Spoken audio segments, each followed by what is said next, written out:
آپ کو دین کا علم سیکھنے کا کیا فائدہ ہے؟ یہ سوال آپ نے آج اس کا جواب بھی سننا ہے، اور پورے اس کورس میں یہ جواب آپ کے مائنڈ میں رہنا چاہیے کہ مجھے اور آپ کو دین سیکھنے کا کیا فائدہ ہے۔ سب سے پہلے آپ دیکھیں اسکرین میں کیا دیکھ رہے ہیں کہ جب بھی کوئی شخص، چاہے مرد ہو، عورت ہو، بچہ ہو یا بوڑھا ہو، کوئی عمر کے لحاظ سے جوان ہو یا بوڑھا ہو، کچھ بھی ہو، جب بھی آپ دین کا علم سیکھنے شروع کرتے ہیں تو سب سے پہلا فائدہ کیا ہوتا ہے کہ کائنات کی ساری مخلوقات جو ہے آپ کے لیے دعائیں کرتی ہے۔ چاہے آپ دین کا علم سیکھ رہے ہوں یا سکھا رہے ہوں، کائنات کی ساری مخلوقات آپ کے لیے دعائیں کرتی ہیں۔ آپ درخت کو سوچ لیں، پودوں کا سوچ لیں، ہر ایک چیز کا سوچ لیں، ہر ایک چیز آپ کے لیے دعا کرتی ہے۔ آسمان میں اللہ تعالیٰ کی مخلوقات آپ کے لیے دعائیں کرتی ہے، اور حتیٰ کہ اگر سمندر کی گہرائی میں بھی آپ جائیں، وہاں جو مچھلیاں ہیں وہ مچھلیاں بھی آپ کے لیے دعائیں کرتی ہیں۔ کیوں؟ کیونکہ آپ دین کا علم سیکھ رہے ہیں۔ اسی طرح صرف یہ دنیا کی حد تک نہیں، بلکہ اگر آپ اوپر دیکھیں آسمان کی طرف، تو اللہ تعالیٰ کے جو فرشتے ہیں، بڑی بڑی مخلوق ہیں اللہ کی، فرشتے اتنے بڑے ہیں کہ ہم ان کا سائز امیجن بھی نہیں کر سکتے کتنا بڑا ہے۔ آپ اگر فرشتوں کے بارے میں حدیثوں میں پڑھیں کہ کیا آتا ہے، اللہ تعالیٰ کے بعض ایسے فرشتے ہیں کہ جب وہ کھڑے ہوتے ہیں، ان کا پیر اگر زمین پر ہوگا تو ان کا سر چوتھے آسمان تک جاتا ہے۔ اور چوتھے آسمان کا معنی آپ سمجھتے ہیں؟ ایک آسمان سے لے کے دوسرے آسمان تک کا سفر کتنا ہے؟ جو 500 سال لگتے ہیں طے کرنے میں۔ 500 ایئرز تک اگر آپ سفر کرتے رہیں تو تب جا کے آپ ایک آسمان کو پار کرتے ہیں۔ اور بعض تو یہ بھی کہتے ہیں کہ پھر اس کے بعد آسمان کا جو موٹاپا ہے وہ بھی 500 سال کا ہے۔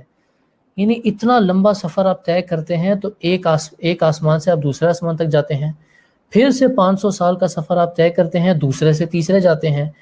اس طرح کر کے اللہ تعالیٰ کے فرشتے اتنے بڑے ہیں کہ پیر اپنا زمین پہ رکھیں تو ان کا سر چوتھے آسمان تک جاتا ہے، اور کچھ کا تو اس سے بھی اوپر جاتا ہے۔ اتنی بڑی مخلوق ہے اللہ کی، لیکن جب آپ دین کا علم سیکھتے ہیں تو اللہ تعالیٰ کی یہ نوری مخلوق جو ہے اپنے پر آپ کے لیے بچھا دیتی ہے۔ کس لیے؟ کیونکہ آپ دین کا علم سیکھ رہے ہیں۔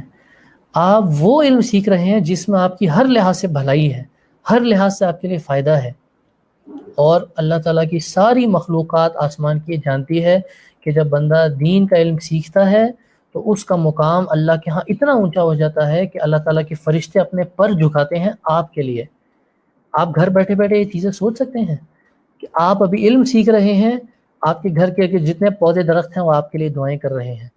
پوری کائنات کی جتنی مخلوقات ہیں، چونٹیاں آپ لے لیں، کیڑے لے لیں، جتنے بھی مخلوق ہیں اللہ کی، جانور حتیٰ کہ آپ کے لیے دعائیں کر رہے ہیں۔ دور اگر ایسے سمندروں میں جائیں کہ جہاں پر مچھلیاں ہوں اور بڑی بڑی مچھلیاں ہوں، ایسی مخلوق جو ہم امیجن بھی نہیں کر سکتے، وہ آپ کے لیے دعائیں کر رہی ہے۔ اس کے بعد ایک اور چیز جو آپ آخر میں ایک جملہ دیکھ رہے ہیں کہ چاند اور ستاروں کی مثال، اللہ کے رسول صلی اللہ علیہ وسلم نے آپ کی مثال آپ جانتے ہیں کیسے دی ہے؟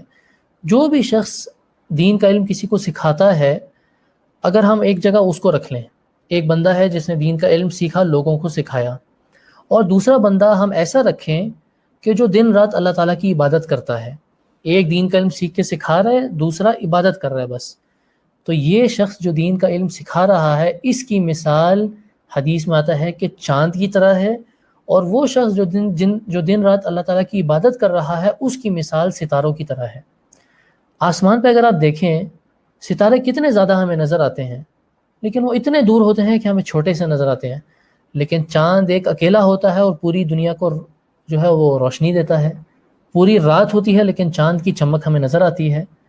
تو اگر آپ دین کا علم سیکھ کر کسی اور کو سکھا دیں تو آپ ہیں اس چاند کی طرح، اور وہ شخص جو صرف عبادت کرتا رہے، دین کا علم دوسروں کو نہ سکھائے، اس کی مثال ہے ستاروں کی طرح۔